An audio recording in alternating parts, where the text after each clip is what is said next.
పాలస్తీనా అనేది ఒక దేశం. ఆ దేశానికి ఒక అధ్యక్షుడు ఉన్నాడు. ఆ దేశం తరపున ఒక ఐక్యరాజ్య సమితిలో ప్రతినిధి ఉంటారు. అతను తీవ్ర ఆగ్రహావేశాలు వ్యక్తం చేసేసాడు.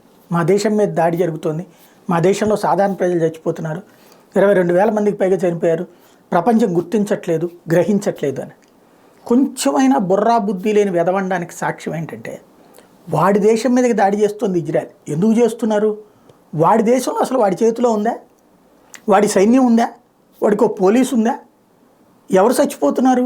హమాస్ తీవ్రవాదులు ఎక్కువగా చచ్చిపోతున్నారు. హమాస్ తీవ్రవాదుల్ని ఎవరిని అడ్డు పెట్టుకుంటున్నారు? ప్రజల్ని అడ్డు పెట్టుకుంటున్నారు. ఆ ప్రజల్ని హమాస్ తీవ్రవాదులు అడ్డు పెట్టుకోకుండా ఏమన్నా ప్రభుత్వం చేయగలిగిందా? చేయలేదు. అసలు ప్రభుత్వం ఎక్కడ చచ్చింది? అక్కడ హమాసే ఓ ప్రభుత్వం, హమాస్కి సంబంధించిన అల్కాసం బ్రిగేడ్సే ఒక సైన్యం. వాళ్ళ మీద దాడి జరుగుతుంది. ఇంకా పాలస్తీనా మీద దాడి ఎందుకు అవుతుంది? తీవ్రవాదులు వెళ్ళి పక్క దేశం మీద దాడి చేసి వాళ్ళ ప్రాణాలు తెస్తుంటే కళ్ళు మూసుకు కూర్చున్నటువంటి కబోదులు వచ్చి కథలు చెప్తా, ఐక్యరాజ్య సమితి వేదికగా ఏడుపులు ఏడుస్తా, అయ్యయ్యో మాకు అన్యాయం జరిగిపోతుంది అంటున్నటువంటి పరిస్థితి.